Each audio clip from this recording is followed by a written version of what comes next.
할렐루야. 얼마 전에 여충호 담임 목사님께서 전화를 하셔서 이제 안식월 휴가를 떠나시는데 대신 설교하실 강신호 목사님께서 모스크바에 다녀오시기 때문에 한 주 설교를 맡아달라고 하셨습니다. 그래서 오늘 제가 한번 설교를 때우기 위해서 이 자리에 섰습니다. 강 목사님께서는 모스크바 신학교 졸업식에 참석하시고 지난 금요일에 잘 돌아오셨습니다. 두 분 원로 목사님들과 담임 목사님을 위해서 늘 기도를 많이 해주시기를 부탁드립니다. 오늘은 6.25 75주기가 되는 기념주일입니다. 6.25는 우리 민족이 경험한 가장 비극적인 전쟁이었습니다. 6.25가 어떻게 일어났습니까? 1945년 8월 15일 일본의 압제에서 해방된 우리 민족이 남과 북으로 분열되었습니다. 북은 김일성이 집권해서 스탈린과 모택동의 지원을 약속받고 전쟁을 일으키기 위해서 군사력을 키우고 있었습니다. 그런데 남쪽에서는 좌우 이념 대립으로 주한미군을 주둔시켜야 되느냐 안 되느냐 왈가왈부하면서 시비가 한창이었습니다. 그러는 가운데 1949년 6월 30일 그때로 모든 미군이 철수를 완료했습니다. 그리고 꼭 1년 만에 북한의 기습적인 남침으로 6.25가 시작되었고 시작된 지 3일 만에 서울이 함락되고 그들은 파죽지세로 밀고 내려와서 한 달 만에 대구 근방까지 밀고 내려왔습니다.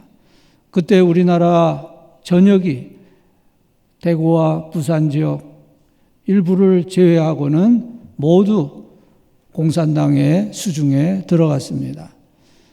그때 대구와 부산 그리고 그 인근의 모든 교회들은 새벽 기도회마다 성도들이 가득 모여서 하나님께서 이 나라를 구해달라고 눈물로 기도했습니다.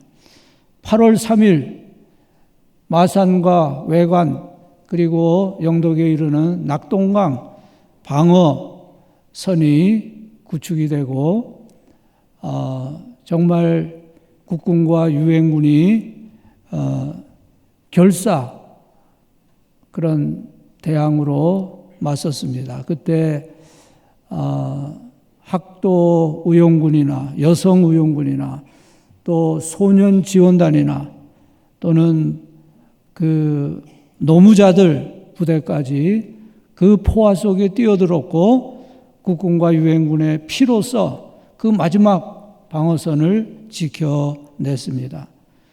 그러다가 메가더 장군의 인천 상륙작전 성공으로 서울을 탈환하고 평양을 점령하고 압록강까지 진격했지만 중공군이 참전함으로써 다시 밀려서 38선 부근에서 계속 처절한 공방전을 계속하다가 1953년 7월 27일 휴전협정으로 정전이 이루어졌습니다.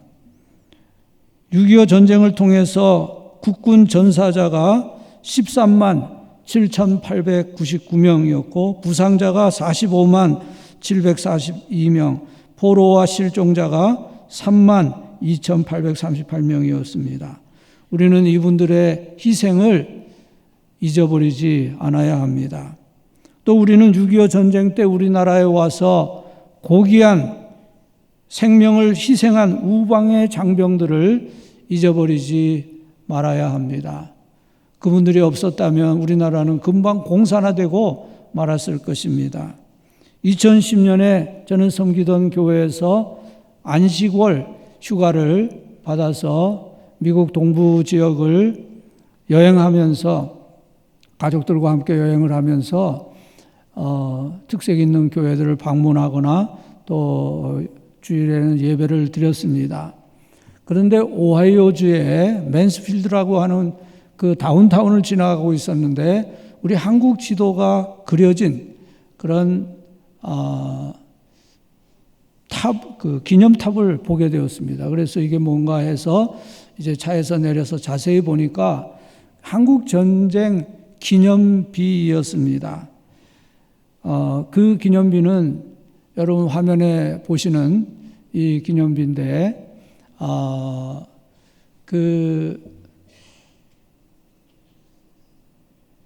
이 리치랜드 카운티라는 그 카운티에서 한국 전쟁에서 전사한 사람이 23명 있었습니다. 그리고 또 많은 병사들이 참전했는데 그 참전 기념비입니다. 그래서 그 전사한 사람들의 이름이 지금 Freedom is not free라고 하는 글씨가 희미하게 보이시죠? 그런데 그 위에 자유는 공짜가 아니다 이렇게 지금 여기서 자막을 넣었는데 거기에 이제 그 전사한 사람들의 명단이 새겨져 있었습니다. 그리고 바닥에는 참전한 그런 장병들의 이름이 새겨져 있었습니다. 그리고 여기 가운데 있는 탑에 글씨가 쓰여져 있는데 이런 내용입니다. 한국 전쟁의 참전 용사들, 그들은 정복이나 이득을 위해 참전한 것이 아니라 오직 고통받는 사람들과 무고한 사람들을 보호하기 위해 참전했다. 그들은 엄청난 고통을 겪었지만 천번의 전투에서 보여준 그들의 영웅적인 행동은 우리가 가장 소중히 여기는 듀티, 의무, 언어, 명예, 피델리티, 충성, 브레이버리, 용기, 인테그리티, 정직이라는 가치에 빛을 더해 주었다. 이 기념비는 한국 전쟁에서 목숨을 잃은 리치랜드 카운티 장병들을 기리며 1950년 6월 25일부터 1955년 1월 31일까지 한국 전쟁 기간 동안 한국과 전 세계에서 군인으로 봉사한 모든 리치 카운티 남녀 장병들에게 바친다. 저는 그날 이 기념비에 새겨진 23명의 전사자들의 이름을 보면서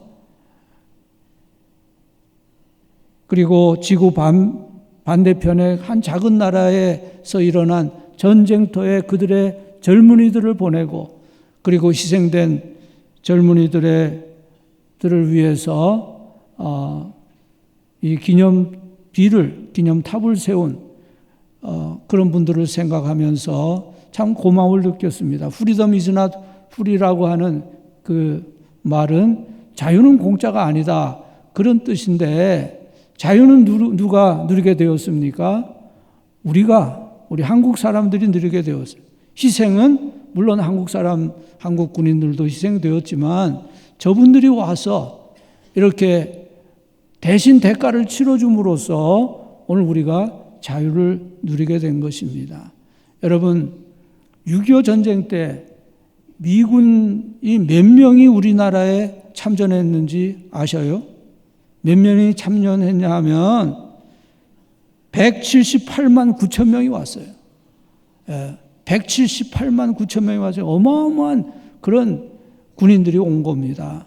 그 중에서 전사자는 3만 6,940명, 실종자 3,737명, 부상자 9만 2,134명, 포로된 사람이 4,439명이었습니다. 유엔군 전체로는 전사자가 4만 670명, 부상자가 10만 4,280명, 포로되고 실종된 사람이 9,931명이었습니다.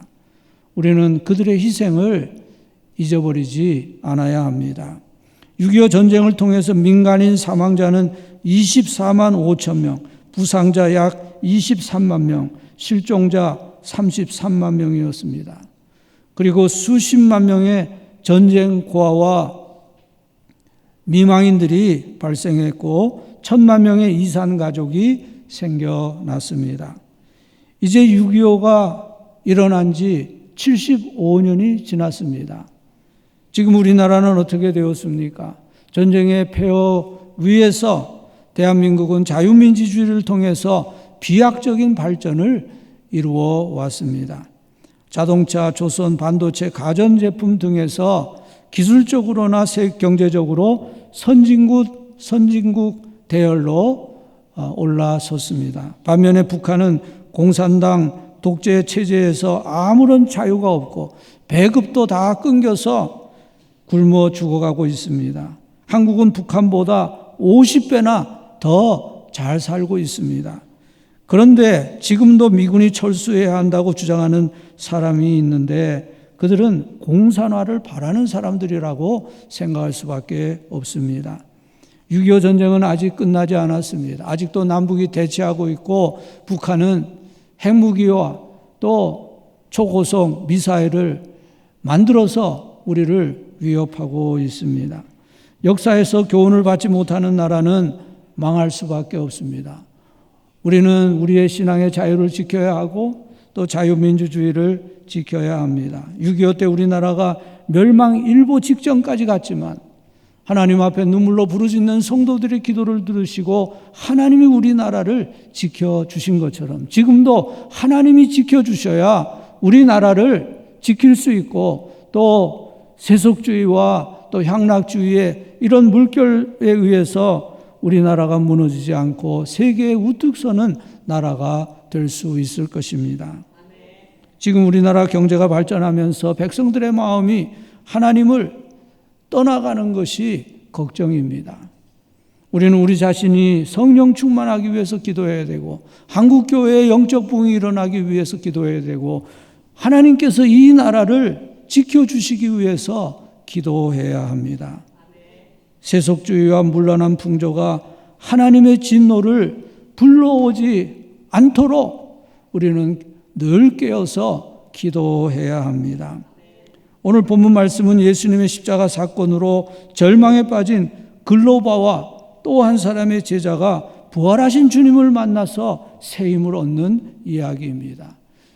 여기에 글로바와 또 한 사람의 제자가 있었는데 그 또 한 사람의 제자가 누구인지 성경은 말씀하고 있지 않지만 요한복음 19장 25절에 보면 예수님의 십자가 곁에 예수님의 어머니와 이모와 그리고 글로바의 아내 마리아가 있었다고 하는 기록을 생각해 보면 여기 글로바와 함께 엠마오로 가던 또 한 사람은 아마 글로바의 아내이지 않을까 하는 그런 추측도 해볼 수 있습니다.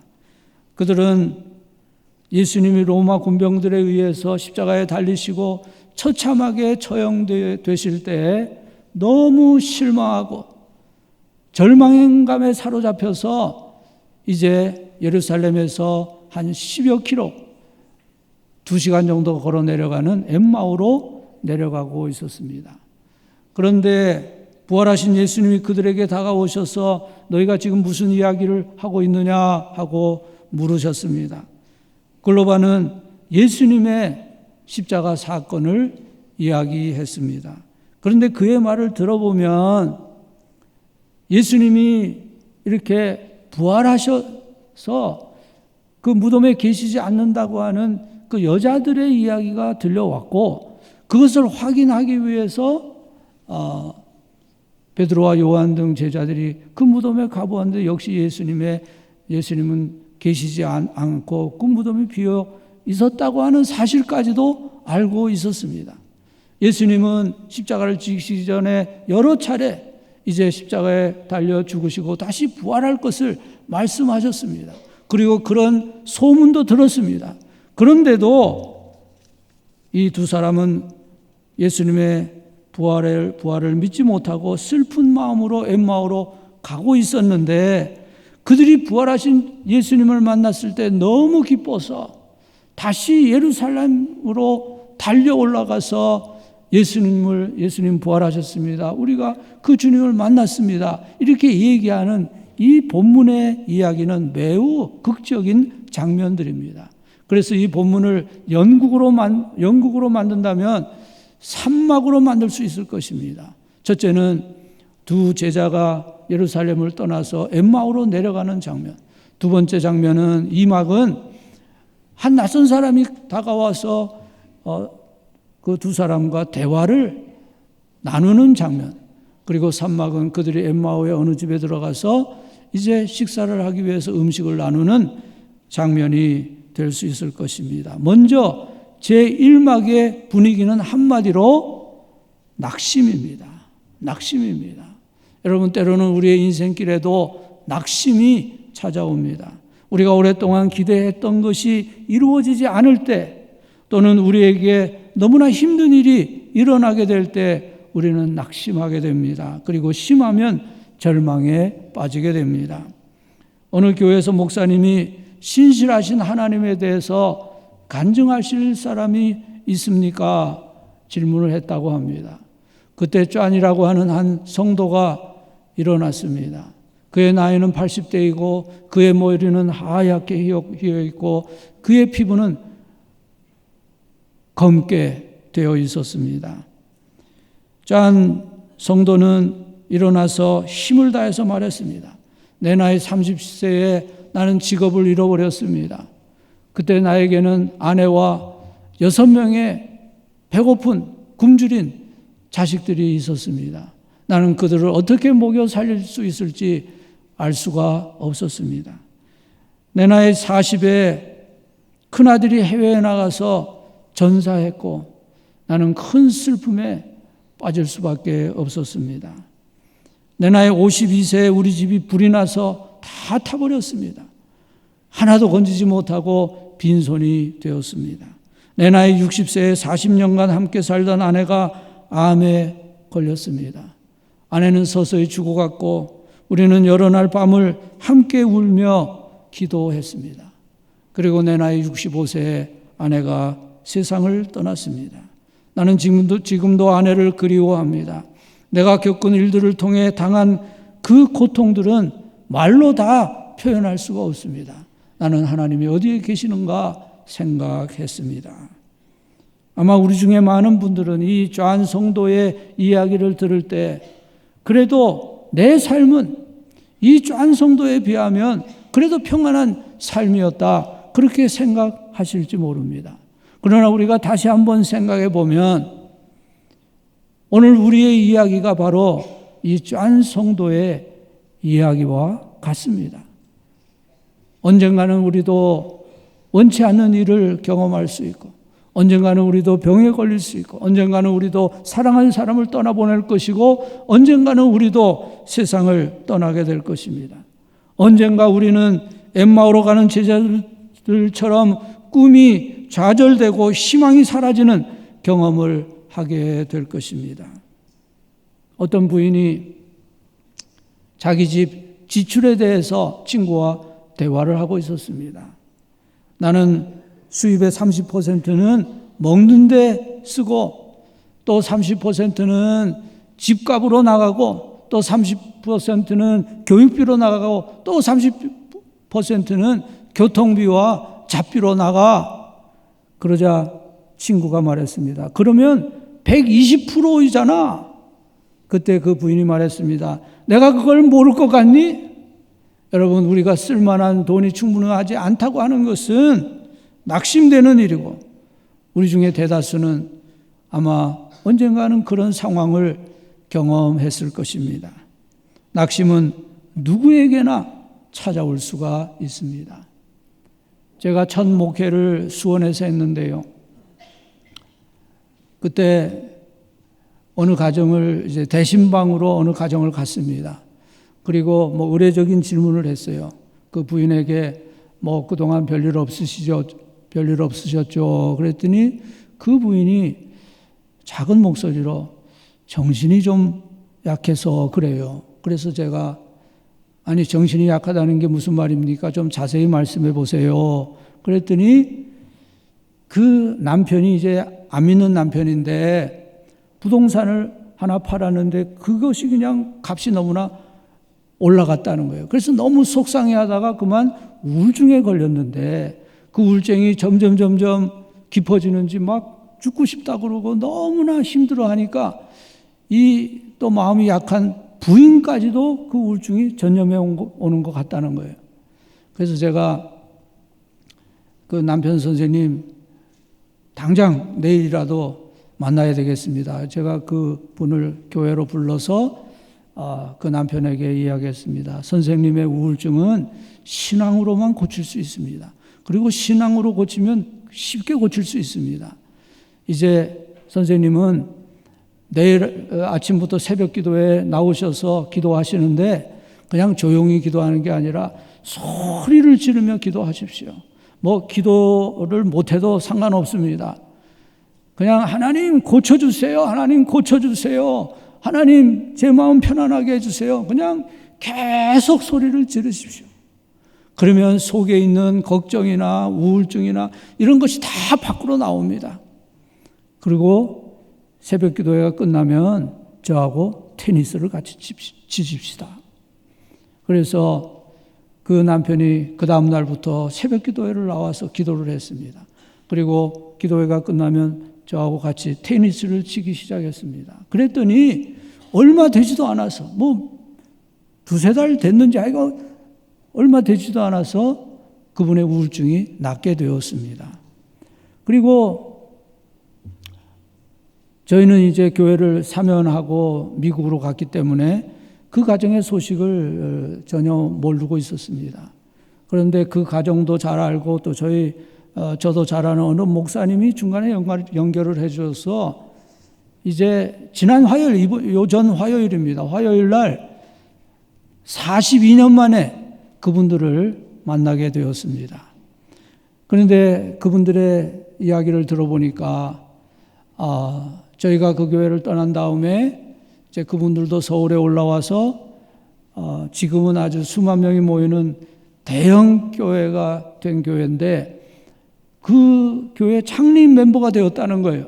그래서 열심히 신앙생활 하면서 그분이 장로님, 선임 장로님까지 되고 또 직장에서도 아주 고위직으로 올라가가지고 재정적으로도 물질적으로도 많이 봉사했고 또 그 부인 권사님은 그 여전도의 총회장이 되었다는, 그 교회는 총회장이라고 부른답니다. 그래서 총회장이 되어서 많은 교회 일을 봉사를 하고 은퇴를 했다는 이야기를 들었습니다. 그분들은 아직도 우리가 미국에 있는 줄 알았는데 이렇게 40여 년 만에 만나니까 너무나 반가워했고 또 저희도 정말 첫 목회지인 그에서 만났던 그분들을 만나고 또 그분들의 신앙생활 이야기를 들으니까 너무나 보람이 있었습니다. 낙심은 모든 사람에게 찾아올 수 있습니다. 우리가 실망을 잘 극복하지 못하면 그것이 낙심이 되고 그것이 심해지면 절망에 빠지게 됩니다. 전에 한 젊은 변호사가 우울증으로 고통을 겪고 있었습니다. 그래서 친구들이 그의 곁에 있는 칼이나 면도칼이나 이런 것을 다 치워버렸다고 합니다. 그는 자기가 평생 무엇을 해야 할지 또 지혜롭게 살 수 있을지 자신이 없었습니다. 그는 이렇게 썼습니다. 나는 지금 세상에서 가장 비참한 사람이다. 내 상태가 더 나아질 수 있을지 나는 말할 수가 없다. 여러분, 그 변호사가 바로 에이브라함 링컨입니다. 후에 미국 대통령이 된 사람입니다. 때때로 우리가 기대했던 것이 이루어지지 않고 답답한 상황이 계속되고 가까운 사람에 대한 실망이 너무나 커질 때 우리는 낙심에 빠질 수가 있습니다. 여러분은 어떻습니까? 여러분은 낙심을 잘 이겨나가고 있습니까? 희망이 사라지고 미래가 불투명해져서 낙심이 찾아올 때 우리에게 필요한 것은 주님과의 만남입니다. 주님을 만나고 주의 말씀을 듣는 것입니다. 그것이 오늘 본문 제2막의 내용입니다. 제2막을 요약하면 대화입니다. 대화. 절망에 빠져서 엠마오로 내려가는 두 사람에게 예수님이 찾아오셔서 대화하기 시작하셨습니다. 글로바는 예수님은 선지자이셨고 놀라운 일을 행하는 분이었고 또 우리는 그분이 이스라엘을 속량할 자라고 바라고 있었다고 말했습니다. 글로바는 예수님이 행하신 그 기적을 믿었습니다. 그러나 가장 중요한 것을 믿지 못했습니다.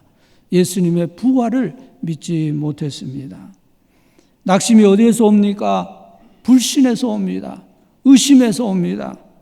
우리가 평생 예수를 믿었습니다. 우리가 평생 성경 말씀을 읽었고 또 말씀을 들었습니다. 그렇다면 우리는 성경 말씀을 있는 그대로, 말씀하신 그대로 믿고 있습니까? 성경의 핵심인 십자가와 부활을 확실히 믿습니까? 주님이 십자가에서 고난 당하시고 부활의 영광에 들어가신 것처럼 오늘도 우리가 이 땅에서는 십자가의 고난을 겪을 수 있고 십자가를 지면서 살아갈 때가 있지만 죽은 후에는 부활할 것이고 영생의 구원을 얻는 것을 분명히 믿습니까? 그것을 믿는다면 사는 동안 당하는 고난을 두려워하거나 회피하지 않을 것이고 영생을 위해서 아무 준비도 하지 않는 어리석은 삶을 살지는 않을 것입니다. 우리의 삶에 낙심이 찾아오는 이유는 하나님의 말씀을 의심하기 때문인데 주님은 실망해서 낙심해서 엠마오로 내려가고 있는 두 제자에게 찾아오셔서 주님이 당하신 그 고난의 의미와 부활의 영광에 대해서 자세히 풀어주실 때에 그들에게 소망을 주셨습니다. 조금 전에 말씀드린 존 성도의 이야기를 마저 하겠습니다. 존 성도가 일어나서 그가 겪은 인생의 여러 가지 고난에 대해서 말한 다음에 그는 계속해서 이렇게 말했습니다. 내가 직업을 잃어버리고 내 자식들을 어떻게 먹일지 알 수 없을 때 어느 날 무릎을 꿇고 기도하고 있는데 하나님이 내 곁에 오셔서 하나님이 나를 돌보아 주신다거나 하는 돌보아 줄 것이라는 확신을 주셨습니다.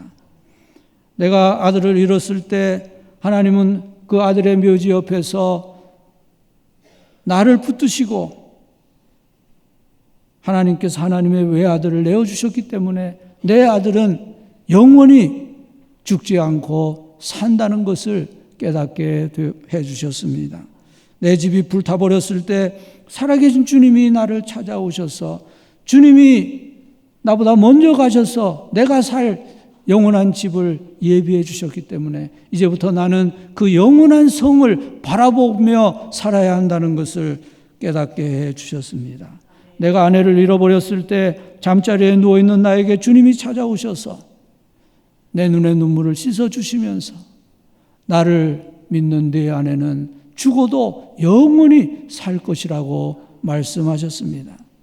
주님은 존 성도에게 말씀으로 위로하시고 격려해 주셨고 오늘 우리에게도 오셔서 말씀으로 위로해 주십니다.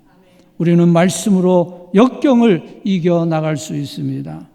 어느 의학자가 나병균을 죽이는 약을 발명했다고 합니다.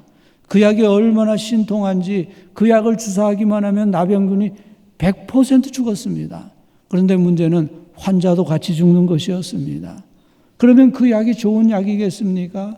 그 약은 좋은 약이 아닙니다. 나병균만 죽이고 사람은 살리는 약이 좋은 약입니다. 그런데 그런 약이 신약과 구약입니다. 하나님의 말씀은 죄는 죽이고 사람은 살리는 약입니다. 예수님은 이 두 제자에게 찾아오셔서 성경을 풀어서 설명해 주실 때 이 두 사람의 마음이 뜨거워졌습니다. 이제 세 번째 막이 열립니다. 세 번째 막의 내용을 요약하면 발견입니다. 발견입니다. 그들이 엠마오의 집에 들어갔을 때 저녁 식사를 하기 위해서 식탁에 앉았습니다. 그때 그들에게 일어난 그 장면을 30절과 31절이 잘 설명해 주고 있습니다. 잘 보여줍니다. 여러분 30절과 31절 우리 같이 한번 읽어보실까요? 예, 시작. 그들과 함께 음식 잡수실 때 떡을 가지사 축사하시고 떼어 그들에게 주시니 그들의 눈이 밝아져 그인 줄 알아보더니 예수는 그들에게 보이지 아니하시는지라. 여러분 이 말씀 우리가 어떻게 해석해야 하겠습니까? 물론 그 순간 그 가려졌던 눈이 밝아져서 예수님을 알아보았다 물론 그렇게 생각할 수 있지만 30절 또 31절을 자세히 읽어보면 30절을 그렇게 말씀해요. 예수님이 떡을 가지고 축사하셨어요. 축복해 주셨어요. 그리고 떡을 떼어서 제자들에게 주실 때 그때 그들의 눈이 밝아져서 예수님을 알아보았다 그랬습니다. 여러분, 그들이 축사하시는 예수님의 손을 볼 때, 떡을 떼어주시는 예수님의 손을 볼 때 무엇을 보았겠습니까? 예수님의 못자국을 보았을 것입니다. 그때 그들은 알게 되었습니다. 예수님이구나. 우리에게 말씀하신 그분이 예수님이어서. 그 순간 벌써 예수님은 이미 살아지셨지만 그때 그들의 마음에는 놀라운 변화가 일어났습니다. 실망과 그리고 낙심은 사라지고 소망과 기쁨이 넘치게 되었습니다. 그래서 그들은 예루살렘을 향해 달려 올라가서 우리가 부활하신 예수님을 만났습니다. 주님은 부활하셨습니다 하고 전해주게 되었습니다. 결국 모든 문제의 해답은 우리가 주님을 온전히 모셔드리고 주님의 음성, 주님의 말씀에 귀를 기울이는 것입니다. 그 말씀을 믿고 그대로 사는 것입니다. 하나님이 원하시는 인생을 향해 달려나가는 것입니다. 그때 우리는 부활의 증인으로서 기쁨이 넘치고 소망이 넘치는 삶을 살아갈 수 있습니다. 여러 해 전에 조셉 베일리라고 하는 그런 기독교 작가가 있었습니다. 크리스찬 작가가 있었습니다. 그는 인생의 고난과 죽음에 관한 책들을 여러 권 써서 많은 사람들을 격려했는데 그는 그런 글을 쓸 만한 자격이 있다고 할까요? 그런 인생의 경험을 했습니다. 그의 세 아들을 장사 지냈습니다. 한 아들은 태어난 지 18일 만에 잃어버렸고 또 아들은 5살 되었을 때 백혈병으로 잃어버렸고 또 하나들은 20살이 되었는데 썰매 사고 이후에 혈우증 복합병으로 잃어버렸습니다. 그는 여러 권의 책을 썼습니다. The View from the Horse, 장의차에서 바라본 인생, The Last Thing We Talk About, 우리가 마지막으로 이야기할 것, 또는 Heaven, 천국, 이런 책들은 그의 인생을 통해서 그가 겪었던 정말 죽음의 고통을 통해서 그렇게 실감했던 그런 많은 체험을 통해서 나온 글들이었습니다. 그런데 20살 난 아들이 이제 죽기 전에 한 신앙 좋은 처녀와 약혼을 했었는데 이제 아들이 죽은 다음에 그 처녀가 물론 자기도 너무나 슬프지만 자기가 사랑하는 사람의 부모님 그리고 이제 시부모가 될 수 있었던 이 베일리 씨 내외의 슬픔이 너무나 걱정이 되어서 자기에게 위로가 되었던 시 한 편을 이 베일리 씨에게 보냈습니다. 근데 그 시는 보네퍼 목사님이 쓴 시인데 New Year 1945 새해 1945년이라는 시였습니다. 보네퍼 목사님은 나치 독일에 체포되어서 투옥되었고 39세에 처형되었습니다. 그런데 그가 처형되기 3개월 전에 자기 약혼녀에게 이 시를 써서 보내려고 했고 전해주려고 했고 그 시는 그가 처형된 다음에 약혼녀에게 전해졌다고 합니다. 그리고 그 시는 1950년대에 찬송가 곡이 붙여져서 은혜로운 힘으로라는 제목으로 독일어권에 있는 교회들이 새해를 맞이할 때마다 불렀던 새해 찬송이 되었다고 합니다. 그 시의 일부를 읽어드리겠습니다. 우리는 슬픔의 잔을 마셔야 하리.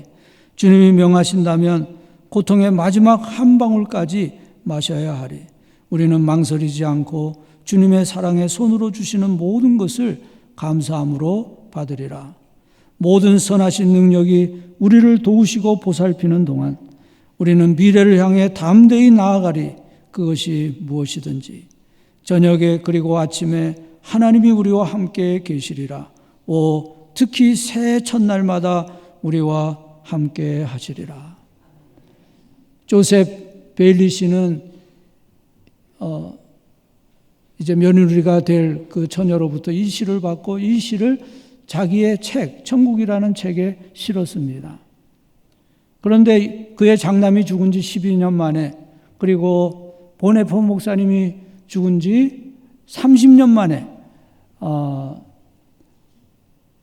베일리 씨는 한 젊은 목회자로부터 편지를 받았습니다.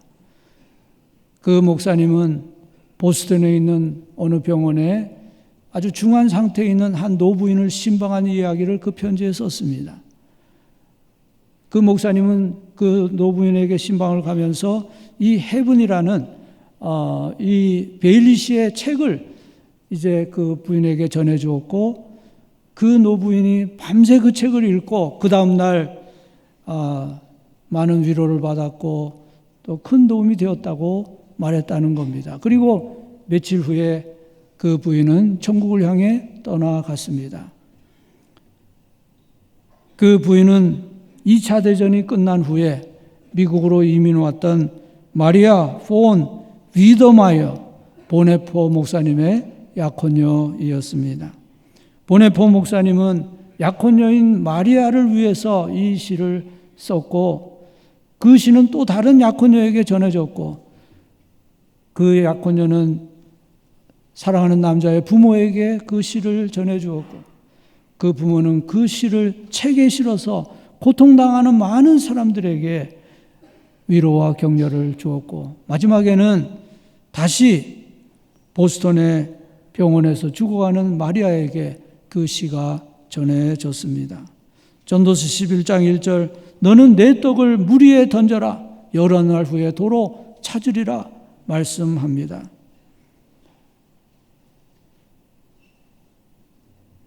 위로와 격려는 전념성이 있습니다. 우리는 주님의 십자가의 사랑을 받은 사람들이고 그 사랑을 다른 사람들에게 전해줄 수 있습니다. 그것은 끝없는 사랑의 전달입니다. 데살로니가 전서 4장에 보면은 그리스도께서 다시 오실 것이므로 천국의 소망을 가져라 말씀하시다가 마지막 18절에서 그러므로 이러한 말로 서로 위로하라 하고 말씀합니다. 그리고 데살로니가전서 5장에서는 주님의 날이 도적같이 임하신다고 말씀하다가 11절에서 그러므로 피차 권면하고 서로 덕을 세우라 하고 말씀합니다. 모든 사람에게 위로가 필요합니다. 우리는 우리 주변에 있는 사람들에게 위로와 격려를 전할 수 있습니다. 그리고 믿지 않는 사람에게는 구원의 소망이 필요합니다. 우리가 믿지 않는 사람에게 복음을 전해줄 때 그 사람은 영원한 소망을 가질 수 있습니다. 우리의 남은 날에 우리 주변에서 슬픔 당한 사람, 고통을 겪고 있는 사람, 소망을 잃어버린 사람을 돌아보면서 그들에게 주님의 위로를 전해 주어야 합니다. 실망하고 엠마오로 내려가던 제자들이 주님이 부활하시고 주님이 살아계신다는 사실을 전했던 것처럼 지금도 살아계시는 주님이 우리와 함께 계심을 전하면서 서로를 위로하는 우리 모두가 될 수 있기를 주님의 이름으로 축복합니다. 하나님, 75년 전에 6.25 전쟁으로 온 나라가 멸망의 위기 가운데 있을 때 이 나라를 지켜주셨고 그 75년 동안 이 나라를 지켜주시고 인도해 주신 우리 하나님께 감사와 찬송을 올려드립니다. 하나님의 놀라운 은혜와 사랑을 받은 이 백성이지만 점점 하나님을 멀리 떠나가고 세속주의와 향락에 빠져들어가는 이 백성의 모습을 긍휼히 여겨주시고 하나님 아버지여, 이런 상황에서도 기도하지 못하고 기도가 약해지고 헌신과 봉사가 약해지는 우리 성도들의 연약함에 죄를 용서해 주시옵소서. 하나님 아버지여, 이제 우리가 정말 우리의 있는 자리에서 주님을 만나고 주의 말씀을 듣고 기도와 말씀으로 세임을 얻었고 우리의 마음이 뜨거워질 때 절망의 자리에서 소망의 자리로, 슬픔의 자리에서 기쁨의 자리로, 도피의 자리에서 사명의 자리로 나아가면서 영원한 주님의 나라를 준비하는 우리 모두가 될 수 있도록 은혜로 허락하여 주시옵소서. 우리 주님 예수 그리스도의 이름으로 기도드리옵나이다. 아멘. 다 같이 자리에서 일어나 결단의 찬송 하나님께 드리겠습니다.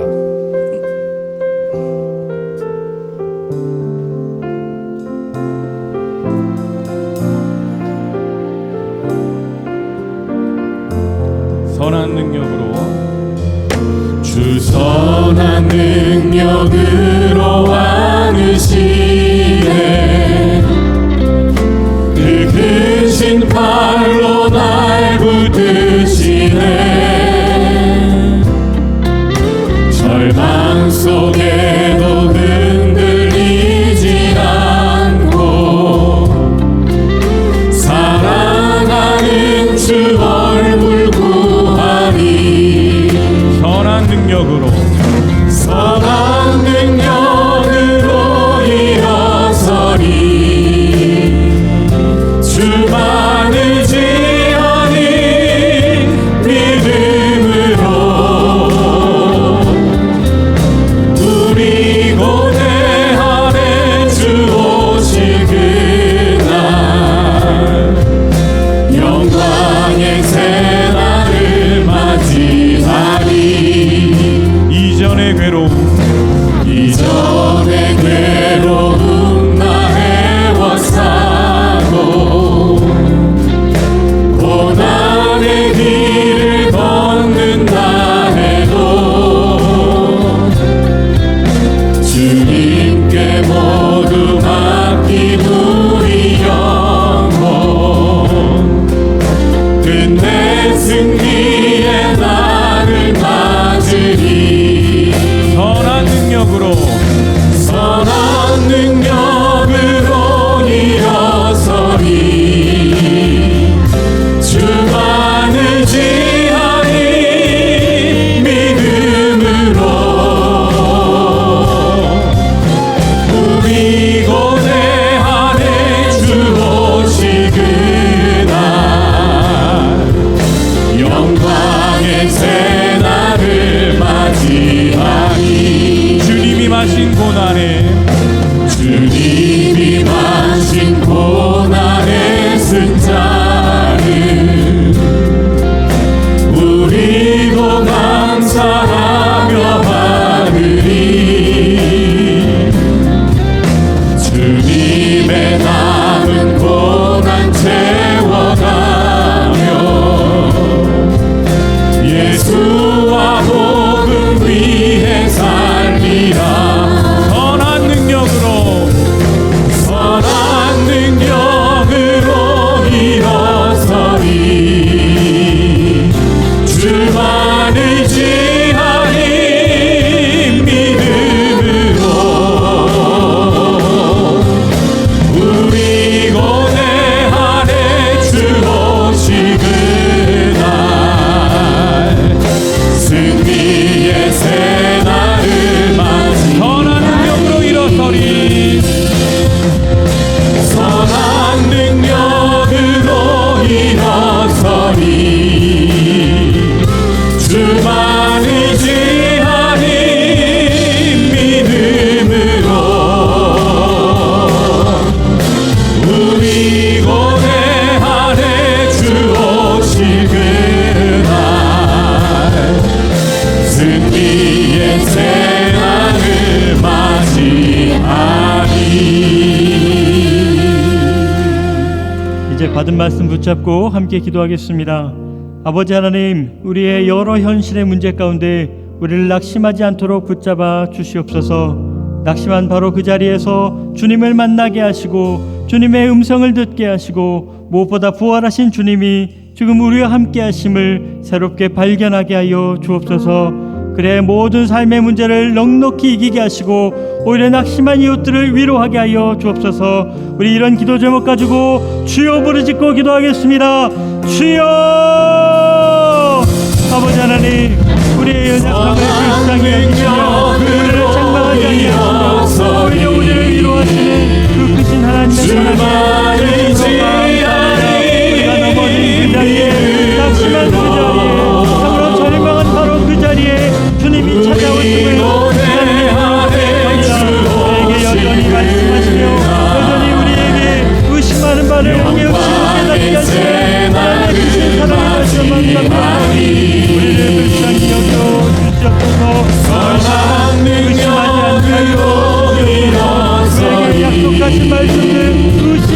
주만이지